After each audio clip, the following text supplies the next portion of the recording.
guys, I am back with another video, and the reason that I seem so enthusiastic today is because I have had a wild week, okay? It has been insane.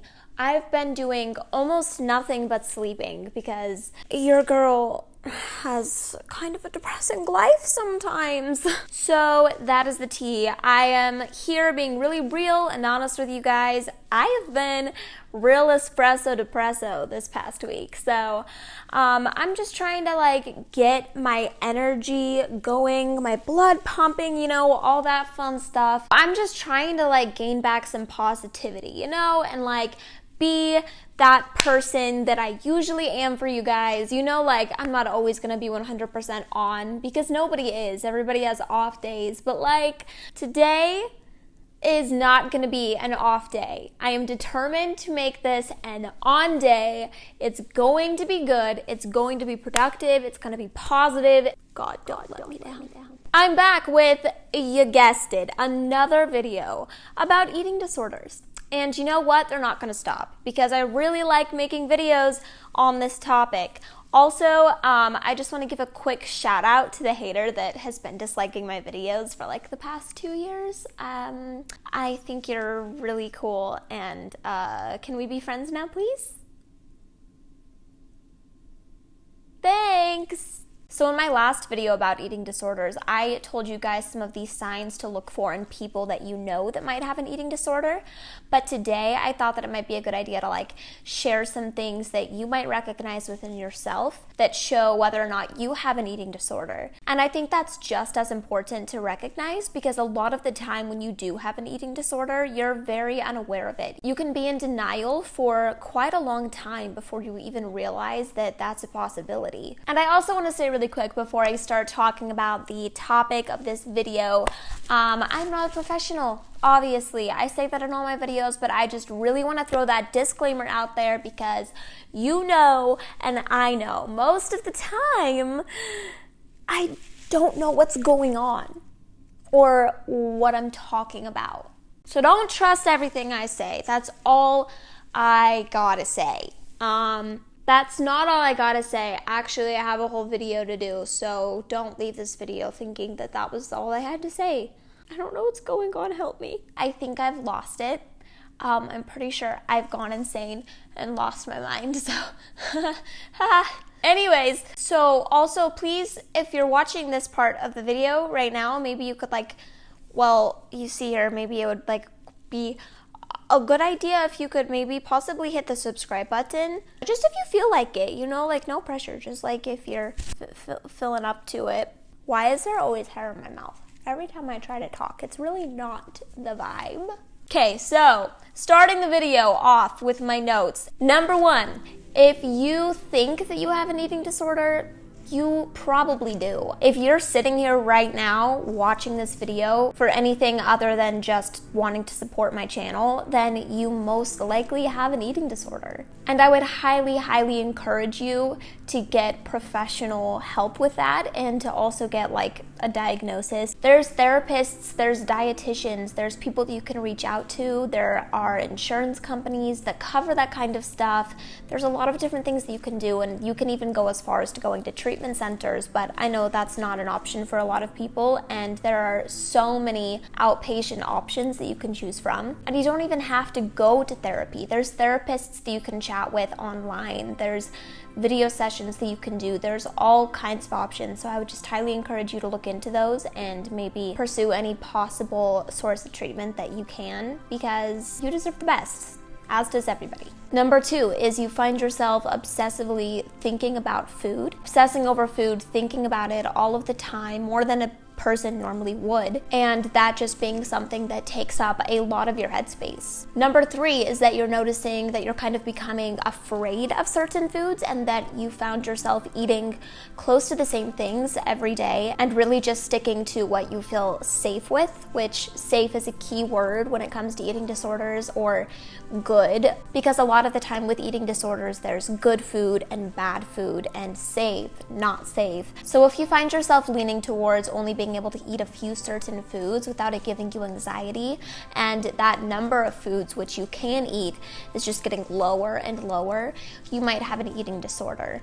Number 4 is you feel differently about your body and food than you used to. You've realized that you have built a different relationship with each of them and that it hasn't necessarily been a positive relationship. Number 5 is that you are now afraid of eating around people. You're afraid of going to social situations where there might be food involved, and you're really afraid of spontaneous eating. You're afraid of in-the-moment decisions to eat that you weren't expecting, that you haven't planned for. Number 6 is that you've noticed yourself looking in the mirror more often and paying a lot more attention to your body, hyper-focusing on specific parts of your body that you don't like, that you want to change.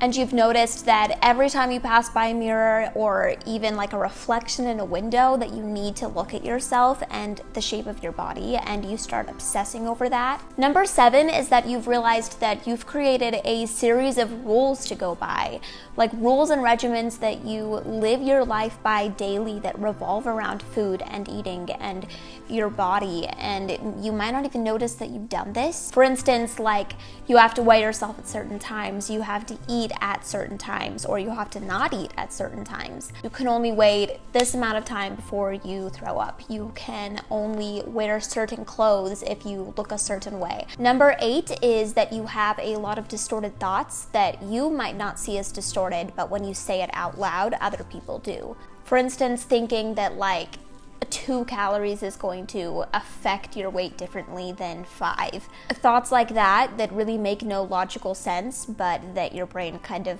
just filters the logic out of and takes as fact. Number 10 is seeing yourself differently than other people do. Like, for instance, maybe you hate to have your picture taken because you think that you look horrible in those pictures, or maybe you've lost a lot of weight and you think that you're fat and you've expressed this to people out loud and they're like, honey, you are not. So just having a really distorted body image basically, and you know, this doesn't necessarily mean that you have an eating disorder, because I know that a lot of people do have distorted body image.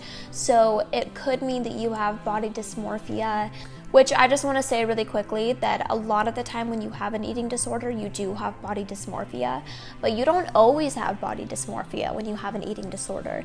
They go hand in hand, but they are not one. Number 11 is having goals that never seem to be enough. So for instance, you've restricted your calorie limit to a certain amount, or you've lined out a goal for your weight that will make you finally feel accomplished, or like you're done obsessing about food and tracking your calories and everything else. But when you actually get to that calorie limit or to that weight that you wanted to be at, then you keep going and you feel like it's never enough. Like you always have to have a new goal and you have to push yourself harder and harder. If you think that way, then there is a really big possibility that you have an eating disorder. Then the next one is that you've realized that your relationships have become a lot more rocky than they used to be, that you have a lot more conflict issues with people than you have in the past, and that you guys just don't really get along very much anymore, and people might describe you as being overly sensitive or touchy. You might have become really sensitive to people calling out things that have to do with your food or your body, or just making different little comments, like even calling you healthy, which most people wouldn't take as a negative thing. But again, when your brain is malnourished, then you aren't really thinking clearly. Moving on to the next one, which is that you don't really want to do anything anymore. You've realized that you don't really want to go out with your friends because they might go to eat, and you don't want to eat around people because you don't want them to see how much you're eating, and you've kind of just isolated yourself a lot more. The next one is not really being aware of your hunger fullness cues, which is something that I think a lot of people struggle with, whether or not they have an eating disorder. If you have a really hard time understanding when you're full, either you are eating too little or you're eating too much, you're not really paying attention to when your body is telling you to stop, or you aren't really paying attention to when you're hungry and you're kind of just avoiding food a lot more than you should. And if your hunger fullness cues are messed up, then that is also a sign that you might have had your eating disorder for a little bit longer than you might think. So if you've noticed that that is all kind of messed up, you don't really have any indication of what your body's cues are, then you might have an eating disorder. Then the next one I think is really important to address, which is feeling that these things, these obsessions and food and everything is controlling your life, but still thinking that you are getting control somehow. You don't got control, sis. You're losing it. And I know that's a hard thing to accept. You do not have control. Shall I pass the microphone? So that is another sign to look for within yourself. The last one that I want to mention is that you don't think you have an eating disorder after hearing all of these signs and symptoms and watching other videos and having people tell you that you might have an eating disorder. You still don't think that you have one because you don't think that you are sick enough, because either you don't meet all of the criteria or you think that there are people that are worse than you. Basically what it comes down to is that you are always sick enough to have an eating disorder. If you're even questioning if you have one, you probably have one. And you're always sick enough for treatment also. That's another thing that I had to come to terms with, is that there is no sick enough. And you definitely deserve treatment, whether you think you do or not, whether you've had your eating disorder for 30 years or for a month. You deserve treatment just as much. And it is a good thing for you to acknowledge this. You acknowledging that you have an eating disorder is going to be a good first step, a really good first step, because then you can move on to trying to do something about it. Those people that you probably think are sick enough for treatment started out as you did. And even then, they had an eating disorder and they deserved treatment just as much as you do now. So anyways, that is all that I have to share. I know that there are so many more places that you can go to get information on eating disorders. There's an eating disorder hotline that you can call. There is the National Eating Disorders Awareness website, which is NEDA.com. There are so many resources. Reach out to them. Take advantage of them. I love you guys. Please stay safe. Have a great rest of your day.